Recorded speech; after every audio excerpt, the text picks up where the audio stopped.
Assalamualaikum warahmatullahi wabarakatuh. Salam ceria. Apa khabar semua? Di pagi hari raya ketiga ataupun hari tasyrik yang kedua tahun 1441 Hijrah. Kita bersama lagi. Hari ni saya nak baca satu cerita tentang lelaki dan pandangan matanya yang liar. Sebab dia penting kan. Allah sebut dalam Quran tentang ayat tentang khas untuk mata ni dan hati ni. Kita dengar, kita baca, kita lihat terjemahan macam cemas. Allah sebut apa? Allah sebut ya'lamu kha'inatal a'yun wa ma tukhfis sudur. Allah tu tahu mata-mata yang khianat dan apa yang disembunyikan dalam hati. Hai, cemas kita.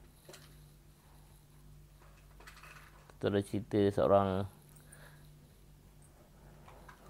lelaki yang dah mengawini seluruh perempuan di dunia ini, kalau lah kan, kecuali seorang, nescaya yang seorang itu pun dia nak kahwini juga.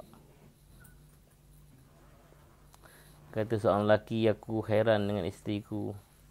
Dulu sebelum kahwin, ketika aku melihat dia, pada pandangan mataku seperti Allah tidak menciptakan sesiapa pun sepertinya. Cantik sangatlah pada pandangan mata dia.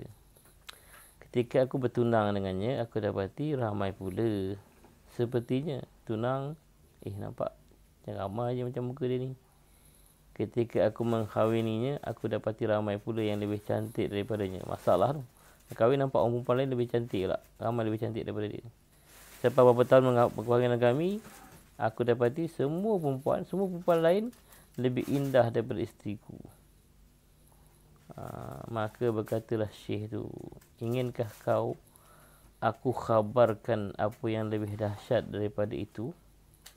Kata lelaki tu, ya, khabarkan awal Syekh. Maka kata Syekh tu, kalau engkau telah berkahwin dengan seluruh wanita yang ada di alam ini, ini bahasa Syekh tu lah, khusus untuk yang bertanya tu lah, anak murid dia tu. Nescaya engkau lihat anjing yang sesat di jalanan itu lebih cantik daripada setiap wanita tersebut. Hei, dahsyat ni. Atau senyumlah lelaki tu dengan senyuman kecil. Dia teruji kat tu. Lalu bertanya, kenapa Syekh kata begitu?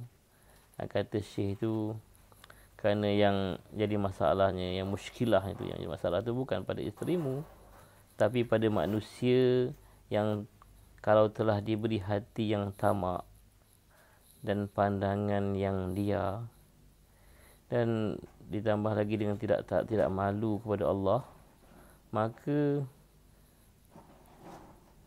tidak ada apa lagi yang mampu memuaskan pandangan matanya kecuali tanah perkuburan. Maknanya dia takkan puas-puas kecuali dah mati je lah. Wahai lelaki, masalah kamu adalah masalah yang kata oleh Syekh tu lah, wahai lelaki, masalah kamu adalah engkau tidak menundukkan pandanganmu terhadap perkara yang telah Allah haramkan. Syekh tanyalah, adakah kau mahu isterimu kembali kepada zaman dahulu, iaitu yang tercantik di dunia? Lelaki tu kata, ya, dia mahulah. Kata Syekh tersebut, Syekh tu kata, tundukkanlah pandanganmu. Jadi itulah kita nak kongsi pagi ni. Begitulah kata-kata ataupun masalah seorang lelaki dikemukakan pada guru dia, Syekh dia. Ada iktibar yang paling besar yang kita nampak kat sini. Pertama sekali, seorang tu kena ada guru lah, kena ada pemimpin, kena ada mursyid yang bawa kepada Tuhan. Barulah dia boleh merujuk masalah dia. Kalau dia rujuk masalah dengan orang lain, entah apa orang tu mengalami masalah yang sama atau sama macam dia juga, macam mana nak selesai masalah kan? Ni dia rujuk pada mursyid. Mursyid tahulah macam mana nak selesaikan masalah. Mursyid dia cakap pun berlapik-lapik, cantik lah, walaupun dia tuju pada orang tu. Tapi ketika betul-betul tentang masalah, dia kata apa? Masalahnya adalah seorang lelaki, dia tak cakap Masalah kamu, dia kata masalahnya adalah pada orang lelaki yang tamak. Dia tamak, dia tak pernah cukup. Tak cukup kan. Dia nak lagi. Kemudian tak menundukkan pandangan, terlibat dengan maksiat mata. Tak malu pada Tuhan. Yang ketiga, tak malu pada Tuhan. Itu yang paling besar tu, tak malu pada Tuhan tu. Jadi akhirnya dia akan jadi semua tu tak puas. Semua tu tak puas sampai kecuali tanah perkuburan ni. Maknanya sampai matilah baru dia selesai masalah dia tu. Kalau tidak, dia akan terlibat lagi dengan maksiat tu. Dan Allah tarik nikmat yang halal ni, Allah tarik nikmat ni. Tak sedap yang halal ni, Allah tarik nikmat dia. Mata tak seronok memandang, tak puas dengan kehidupan yang bersama dengan yang halal, kerana terlibat dengan yang haram, maka Allah tarik nikmat-nikmat yang halal ni. Diceritakan seorang yang terlibat dengan maksiat ni, Allah tarik sebahagian daripada akal dia, sebahagian dari kecerdikan itu Allah tarik, maka yang kecerdikan dia tarik itu tak akan kembali pada dia selama-lamanya. Jadi marilah kita elakkan maksiat, tinggalkan dosa-dosa, dosa mata, dosa telinga, dosa-dosa yang lain, dosa-dosa yang hati. Lebih-lebih bagilah bersangka buruk orang, merasa diri kita lebih hebat, lebih baik, sombong, ego, merasa berbuat dan macam-macam perkara lah yang membuatkan hati kita ni tak kuat dengan Tuhan. Kalau dalam bab ni lebih kepada perhubungan suami isteri akan longgar, selonggar-longgarnya masuklah segala jin syaitan pecah belahkan keluarga kita. Kerana apa? Kerana mata kita tak jaga, hati kita pun tak jaga, tak malu dengan Tuhan, maka Allah tarik nikmat lahir dan nikmat ruh yang buatkan kita ni akan terlibat lagi dengan dosa. Jadi kita mohon banyaklah keampunan dari Allah, kita taubat kepada Allah, mudah-mudahan Allah